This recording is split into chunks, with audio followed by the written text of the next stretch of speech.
The Honourable David Cunliffe. Mr Speaker, rise to take a call on the second reading of the EEZ and Continental Shelf Environmental Effects Transitional Provisions Amendment Bill. It may as well be called the Tidy Up Bill, Mr Speaker, because that's what it is.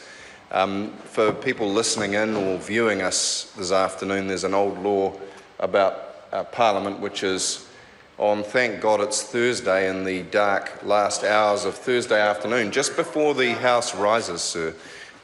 It is the oldest trick in the book for the government to try to push through things which it really doesn't want people talking about too much. The government must be hugely embarrassed about this bill.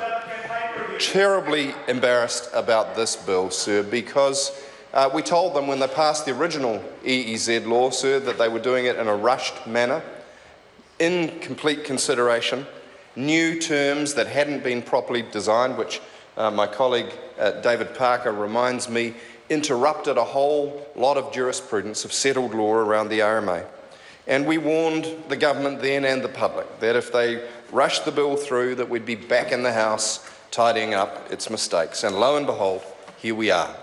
One can only imagine the phone call from the shy retiring Chief Executive of Shell Todd to Minister Nick Smith, where he said, "Jesus, Nick, we're going to have to close down Maui." And Nick said, "What do you need?" And he said, "Well, I need you to change the law because we haven't got time to get our appeal through before we could be closed down if an appeal was lodged, because your law does not provide a guarantee of continuity while an appeal is being considered." And I actually agree with Shell Todd on this one. I think it's fair enough that on an asset like the Maui platform, that there ought to be a business continuity while an appeal is being heard, because the law... That's what would happen under the RMA. And that is what would happen under the RMA. That's a perfectly fair thing to expect. The alternative, as well as being strategically incomprehensible for New Zealand, that we would have Maui closed down, is unfair and flies in the face of settled jurisprudence, as my colleague David Parker reminds us.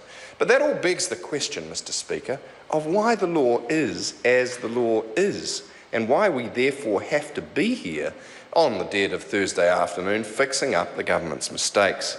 Sir, this is a government which is increasingly accident prone. That's the charitable way to put it. This is a government that is lurching from stuff up to broken promise. We've just had a budget, sir, where it couldn't find the magic surplus again. 0 for 7 compared to Labour's 9 of 9.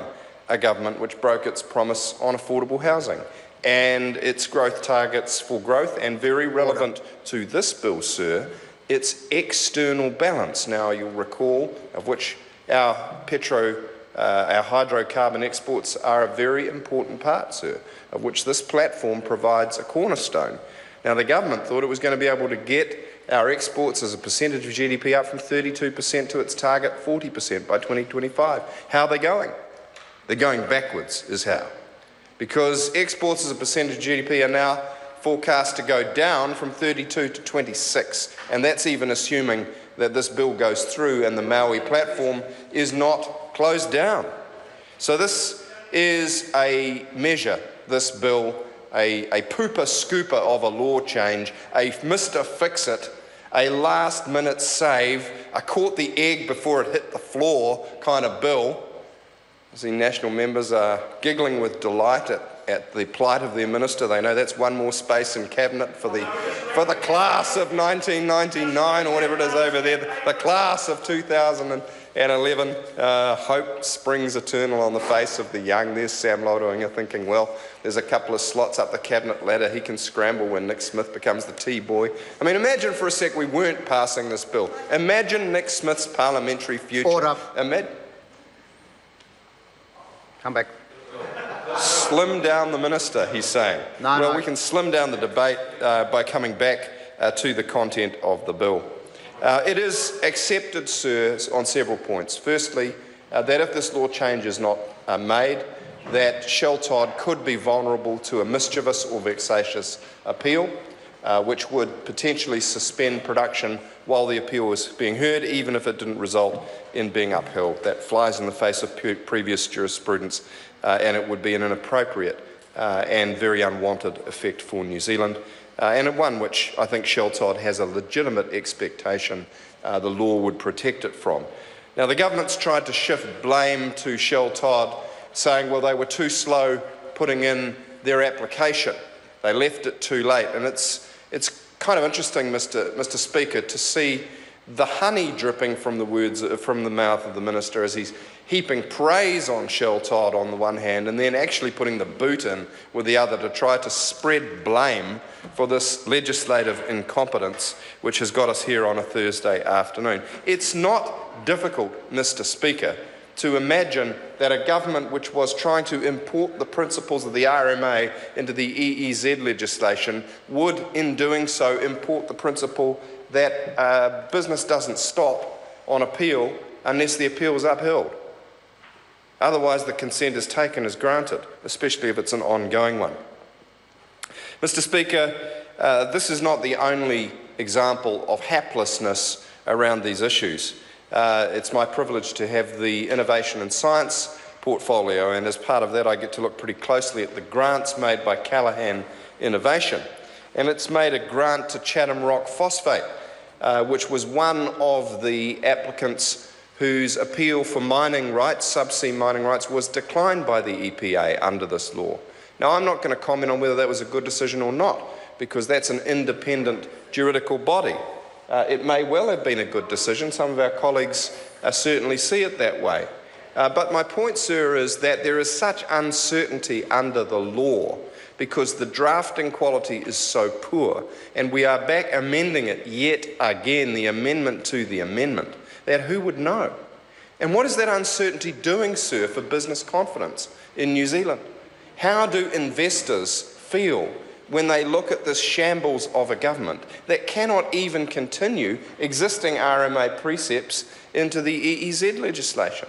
It has a chilling effect on investment, which is why the government's had to go cap in hand to the mining and energy industry and give them a few lollies in the budget at the expense of the environment. It might be said, environment research has gone down, mining and energy research subsidies have gone up, I guess perhaps in part to make up for this shambles. Trans-Tasman Resources, the sand mining proposal off Taranaki, also declined by the Environmental Protection Agency, sir, and again, without commenting on whether that was the right decision or not. It's an independent juridical body, so I'm not going to go to the substance, but I am going to say that there's a lot of surprise in the business community about the uncertainty that's attached to this law. However, it's interesting to see what happens then, sir. I note that the Chatham Rock Managing Director, Chris Castle, told the Otago Daily Times that he'd been in to have talks with, quote, key ministers. And here's what he said when he discussed this act with those ministers. He said, changes will be made soon. The wheels are already turning. Then it's going to get easier, end quote. Let's just consider that. Here we have a law passed by the democratic elected Parliament of New Zealand. Now, the law may be a shambles, that's the fault of the government, but it is the law. The law is then passed to an independent agency, the EPA, to administer. They make decisions based on the facts, they're subject to appeal. What happens during the appeal is the subject of this debate, but it's an independent process. And then when a company, and I make no comment as to the nature of the company or its work, but the company doesn't get the decision it wants, it beats a path to the door of the ministers and then says publicly, it's going to get easier. Well, what does that say, sir, about the independence of the EPA process? And what confidence can New Zealanders, including other members of the business community, have that the law is robust, sound, easy to understand and impartial? That should be the objective, whoever is holding the Treasury benches. Sir, to sum up, the government imported considerable legal uncertainty when it did a quick and hashed up job of taking parts of the RMA into the EEZ legislation. New terms, legal uncertainty, a breaking down of jurisprudence. As part of that, the protection of existing operations under appeal was forgotten, and we are back today to fix up that omission.